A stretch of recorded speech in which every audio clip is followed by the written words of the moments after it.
Sophie Reeves had just woken up when she received a message from her doctor, Paul, informing her about an unexpected donor. Sophie, who had been blind since she was 6 years old, recently decided to undergo a corneal transplant to regain her sight. After waiting for several months, Sophie finally received the good news that the corneal transplant could be performed soon. She quickly headed to the hospital and went through a series of examinations to prepare herself for the surgery. At the hospital, Sophie asked Paul about the donor's identity, but Paul only mentioned that the donor was a young woman who had died in an accident. He added that he could not disclose further details about the donor because, as a doctor, he was obligated to keep such information confidential.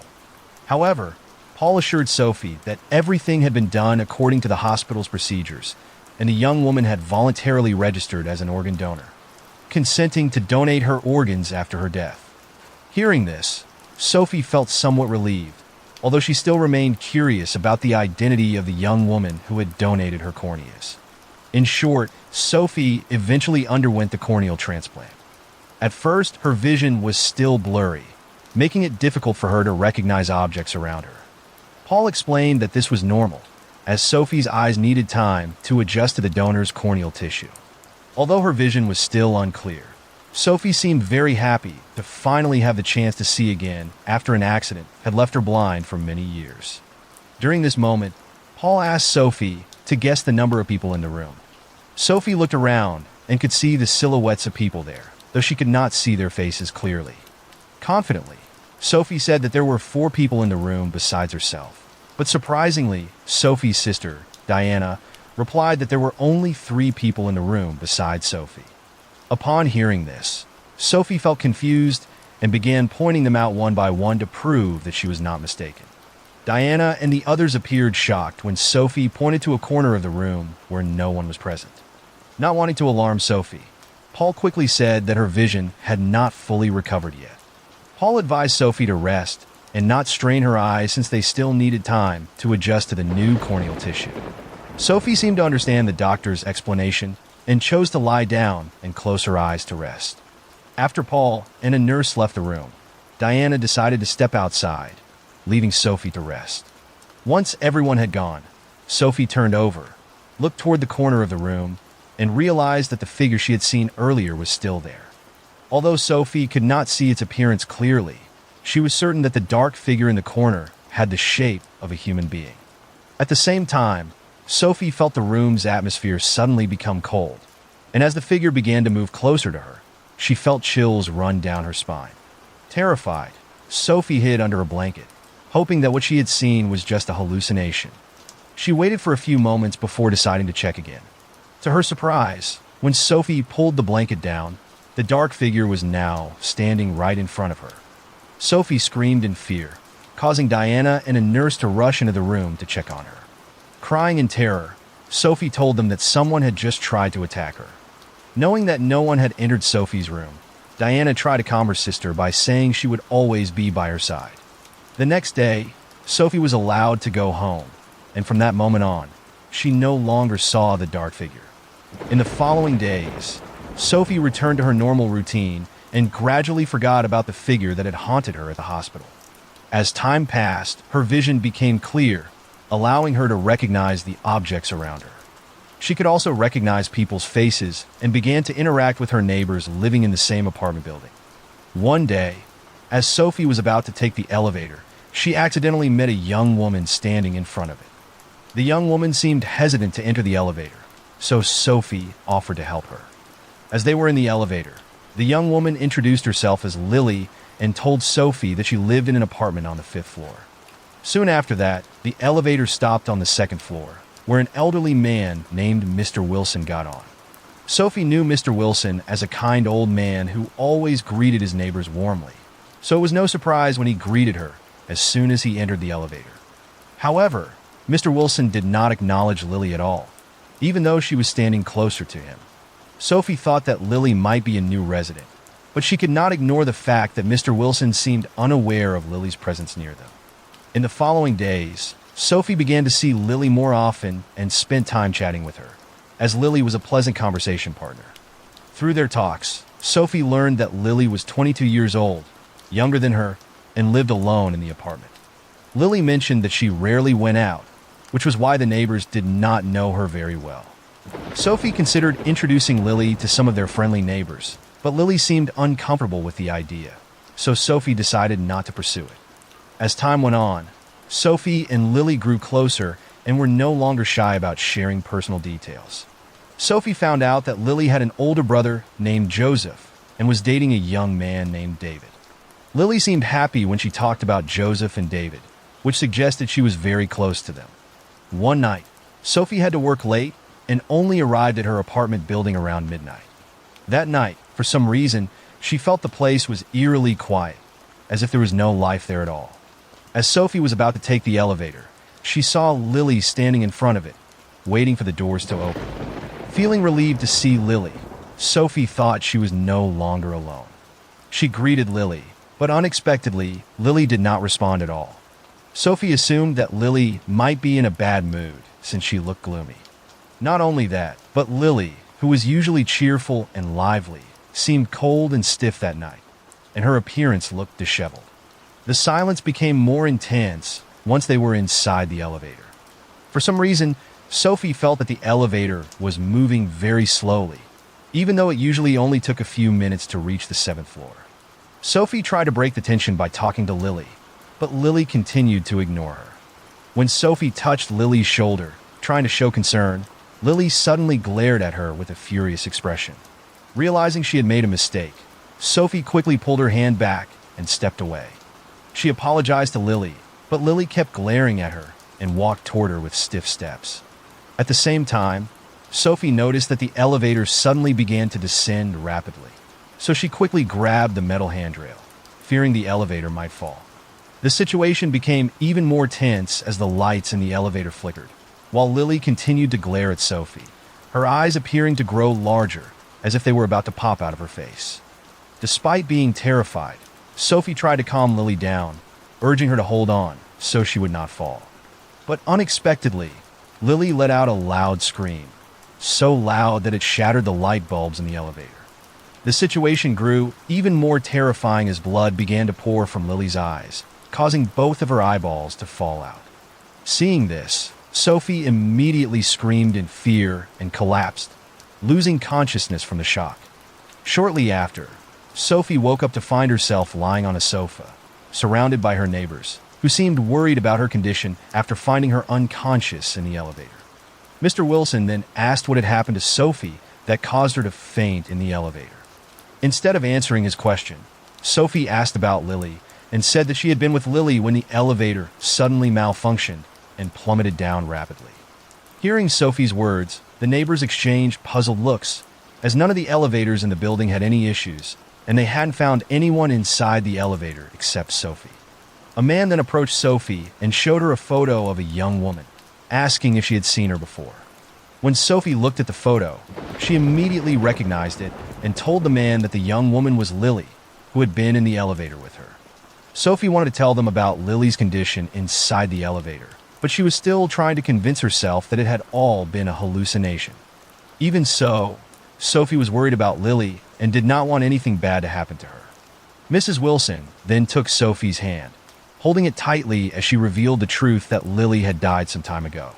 Sophie was shocked to hear this and thought that Mrs. Wilson might be lying to her. She then turned to the man who showed her the photo and called him Joseph, which surprised him because Sophie knew who he was. Sophie explained that Lily had told her about Joseph, her older brother. Additionally, Joseph resembled Lily so closely that Sophie immediately recognized him as Lily's brother. Curious, Joseph urged Sophie to tell him more about Lily, but Mr. Wilson quickly intervened, saying they should let Sophie rest. Mr. Wilson also advised Joseph to accept Lily's death, but Joseph firmly stated that he would continue to seek the truth behind Lily's death because she deserved justice. In the following days, Sophie came to accept the reality that Lily, her pleasant conversation partner, had actually passed away. The neighbors assumed that Lily's spirit might still be lingering in the building, but they couldn't understand why only Sophie was being haunted, especially since they had not known each other in life. Since the terrifying incident in the elevator, Sophie had not seen the cheerful and pleasant Lily again. However, she frequently experienced strange, unexplained events, such as objects falling on their own and the word help appearing repeatedly on mirrors and windows. One night, Sophie was awakened by someone impatiently pounding on her door. However, when she opened the door, no one was there, so she went back inside and locked it. As she passed through the living room, Sophie felt certain she saw the silhouette of someone sitting in a chair in the dark corner of the room. She quickly turned on the light, but no one was there except for herself. Sophie, thinking it might just be a hallucination, turned off the light and intended to go back to her room. As she turned around, to her shock, Lily's spirit was suddenly standing in front of her in its most terrifying form. At that moment, Sophie thought Lily meant to harm her, so she bravely asked why Lily was haunting her when they did not even know each other. Instead of answering, Lily responded with a loud, piercing scream that was deafening and immediately caused the room to shake violently. Terrified, Sophie pleaded with Lily to stop, apologizing as she thought she might have unintentionally hurt her. Sophie believed that Lily might kill her, but unexpectedly, Lily's spirit entered Sophie's body, making her feel what Lily experienced during the last moments of her life before she died. Sophie sensed that Lily was very frightened and trying to escape to the rooftop. However, before Sophie could learn more, Lily's spirit suddenly left her body, causing Sophie to lose consciousness. A few days after the incident, Sophie decided to learn more about Lily because she was curious why Lily's spirit kept haunting her. She then met with Joseph, Lily's older brother, who was still trying to uncover the truth behind Lily's death, even though the police had closed the case. Joseph told Sophie that Lily had died after jumping from the rooftop. After investigating, the police concluded that her death was a suicide and closed the case. However, Joseph, who was also a police officer, rejected the investigation's findings because he was convinced that Lily had not taken her own life. At the time, Joseph had tried to persuade the police with several pieces of evidence showing that Lily was a stalking victim and had often received threats from the stalker. Joseph also informed the police that Lily had called him, saying that someone was trying to kill her. That night, after receiving the call from his sister, Joseph rushed to meet Lily. But when he arrived, he saw a crowd gathered in front of the building and found Lily dead, covered in blood. Joseph immediately urged the police to conduct a thorough investigation, but they found no clues, leading them to close the case, concluding that Lily's death was a suicide. Naturally, Joseph was deeply troubled by this, feeling that the police were dismissing the case too lightly, but the investigators insisted that Lily had indeed taken her own life. Their conclusion was supported by a series of pieces of evidence found at the scene, where only Lily's fingerprints and DNA were discovered.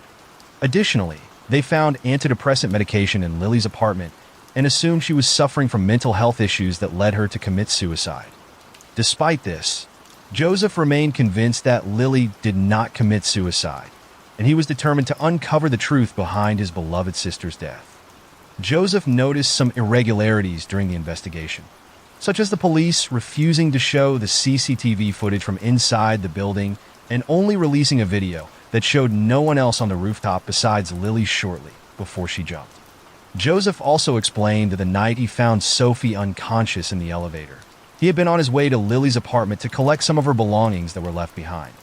When Sophie said she had been with Lily in the elevator, Joseph assumed that Sophie might know something and urged her to tell him everything.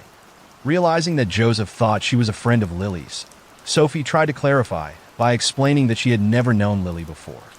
She then described her blindness and told Joseph that she had been out of town for a long time when the tragic incident occurred, so she had never heard about Lily's death. Joseph was surprised by Sophie's explanation and asked which hospital she had undergone the corneal transplant surgery.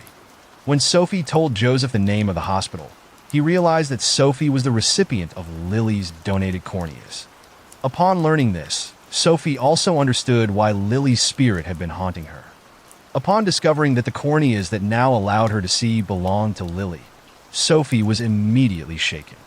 This realization gave her a new understanding of Lily's presence in her life. Sophie began to understand that Lily was not just trying to scare her, but was perhaps trying to convey something important. Sophie decided to find out more about Lily's final night to seek justice for her. Together with Joseph, Sophie approached Mr. Wilson and the other neighbors, trying to persuade them to help investigate Lily's death. After hearing Sophie's explanation, Mr. Wilson and the neighbors agreed to assist Sophie and Joseph.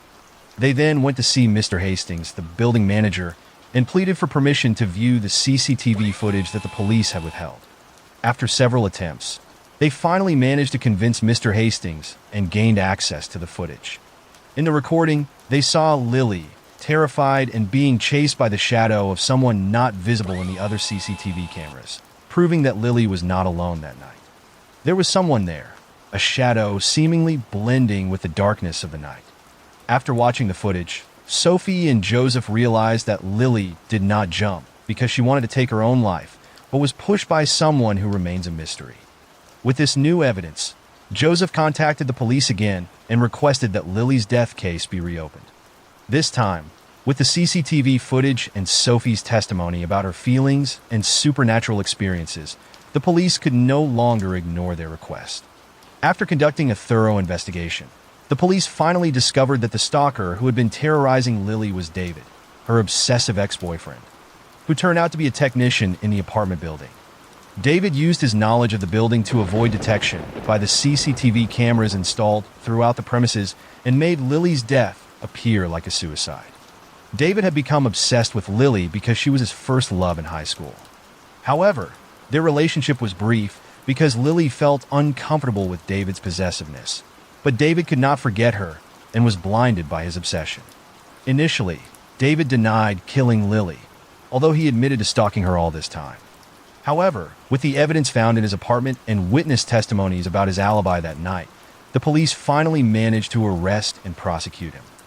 With justice finally served, Lily's spirit no longer haunted Sophie. Sophie felt a new sense of peace, realizing that Lily's presence was her way of asking for help and ensuring the truth was revealed. Meanwhile, Joseph felt relieved that they had managed to uncover the truth behind Lily's death. Until the end, Joseph always believed that Lily would never have taken her own life because she was a young woman who was always optimistic. Joseph thanked Sophie for her willingness to help him. Initially, Joseph did not think much about the person who received his sister's corneas. But now, he felt grateful that the recipient was Sophie, a kind young woman who chose to put aside her supernatural experiences with Lily's spirit and genuinely helped him uncover the truth behind Lily's death. Even though Lily was no longer in this world, Sophie felt that she had finally found eternal peace. However, even though Lily's spirit had gone, Sophie always felt that Lily would remain a part of her, not just because of the corneas that now gave her sight, but also because of the brief yet profound friendship they shared. Sophie now lives with gratitude for her vision and promises herself to live a meaningful life in honor of the life that had given her sight back. Can you see me?